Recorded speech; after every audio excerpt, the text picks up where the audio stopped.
Hi again, it's Jason from Fraser Valley Rose Farm, and today I'm launching a new series of videos for this channel called Rose Care Month by Month, this first one being Rose Care in October. And I've always thought this would be a great series to do, but what's been hanging me up is the question of regional variation.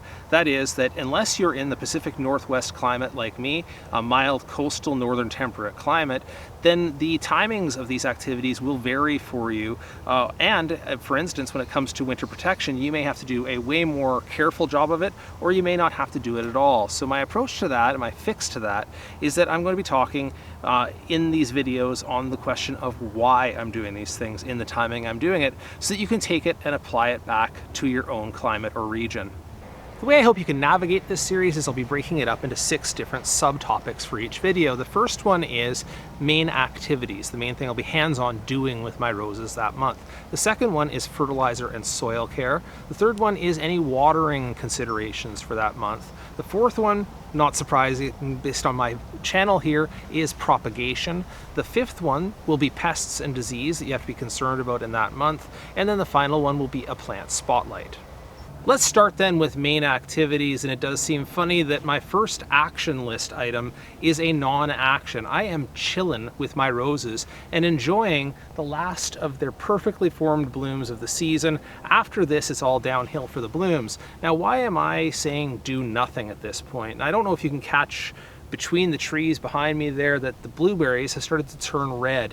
They're preparing for the winter, and unfortunately, roses, owing to their sort of South Asian ancestry, or that portion of their ancestry, oftentimes will continue to grow as long as there's sunlight like this, as long as there's warm enough temperatures. They're going to continue to put up soft, fresh new growth and try to flower all the way through into the cold season, which is not exactly good for them. Last year we got zapped by a deep cold after some warm weather, and it really decimated a lot of local roses.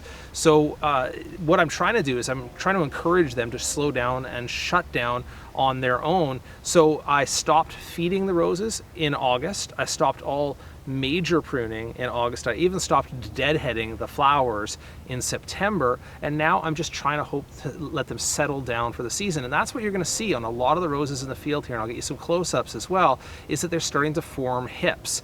The berries or fruit of the rose, where they're trying to develop seeds and ripen and harden off their stems, that's exactly what we want them to do, at least for landscape roses. Now, the other activity that will be on my list here for October, and it remains on the list from September, but I didn't do a September video, is that it's a good time to transplant roses or plant new roses, at least in this climate here. Still a reasonable amount of time for those roots to develop and get established in the garden before we hit deep cold temperatures. Explaining my climate a little bit, we do expect to have some deep below freezing temperatures, but we don't usually get that here until, say, mid-December, or the deepest cold usually in January. So this time between early October and all the way through November, usually we have reasonable temperatures for root development in the roses, so transplanting at this time is not a bad idea.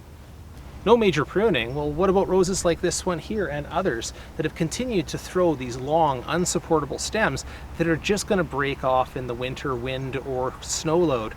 The answer to that is wait. At least in our climate, it's still a wait.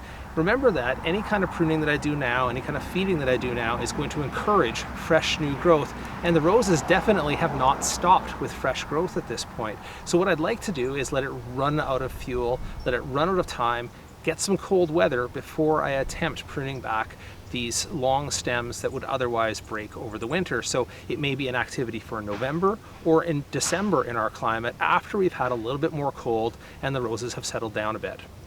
The next section of this video is feeding and soil care, and I mentioned already that I cut off the roses in the landscape, hard stop, in August, and you know that actually feeding with a decent amount of nitrogen can really spur on soft growth in roses. So that's what I'm trying to avoid out in the landscape. Now inside here with my roses in pots, I'm going to give you a slight exception to this rule, which is to say that if you intend to overwinter them in a protected place like I do, my goals are different. I'm trying to keep these in decent growth, and I'm trying to keep them well fed going over the winter and into the spring season. It is less than it is at the peak of the season soon, but I haven't cut them off completely because I don't want them to run out of fertilizer in the pot and have to try to catch that up early in the next season. Now, if you have landscape pots that are going to spend the winter outdoors or just tucked inside the garage, and you are going to let them go fully dormant, I would treat them like landscape plants and cut them off of fertilizer. But if you have some protection or you're keeping them in active growth, that would be the exception to the rule. The mulch I'm going to leave on the plants out there until I do my spring pruning or late winter pruning. That's when I attend to the mulch replacement. So that's the other part of soil care I'll be discussing.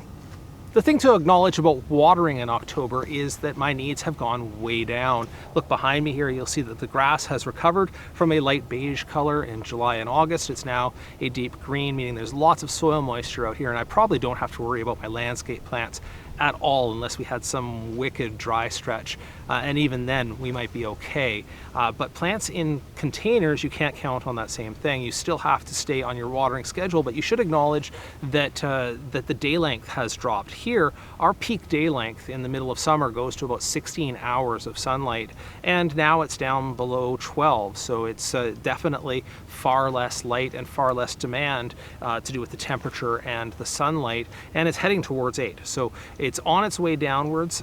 Doesn't mean you can neglect it entirely, but you are trying to manage your watering in the containers on the low end so as to not encourage fresh flowering and growth. Onto the topic of rose propagation, you can see that this is my downstairs propagation room, my favorite method, semi-hardwood cuttings, and this table would normally be full during the growing season. In fact, double stacked in some cases, and now it's down to about half a table. I have really limited down my semi-hardwood propagation for now, knowing that if I do take cuttings today, I'm going to have to overwinter them in this room the whole time. There's no longer enough time to get them well rooted and out into the greenhouse to overwinter out in sort of semi-protected conditions. Well, just because I have to slow my roll on semi-hardwood cuttings doesn't mean I have to stop propagation altogether.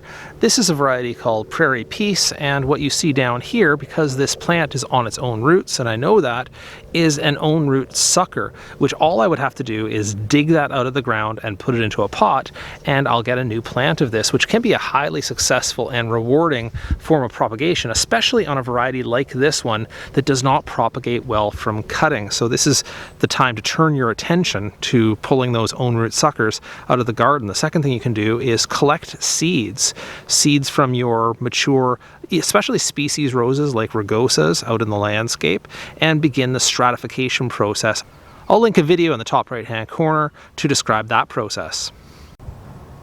If you look closely at the growing tip of this rose, you're going to see a resurgence of that quintessential spring pest, the aphids, and then of course the ladybug right there hunting on them. This is nothing to be alarmed about. We do see more soil moisture and favorable temperatures in the fall that brings the aphids back. I still also see everything else out in the garden, but a comforting thought is that we're heading into the winter season where everything is going to go dormant and the populations of all these pests will take a blow. At that time, I will be doing some overwinter spraying to try to knock down the overwintering insects and diseases, things like black spot and powdery mildew. So stay tuned for that, but it's not quite time yet. And finally, for plant highlights, I'm going to throw in Pompella. It's the very same rose I started the video with, and it is sort of the quintessential rose that blooms in the middle of summer and then blooms one more big flush going into September, October, and that's what we're seeing the tail end of here, but it just looks gorgeous. This is the fully open stage of the rose. Kind of looks like lollipops at a lollipop stand.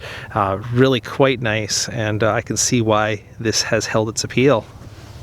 All right, that brings to a conclusion what I would consider a pretty good discussion of rose care tasks and considerations for my Pacific Northwest climate in October.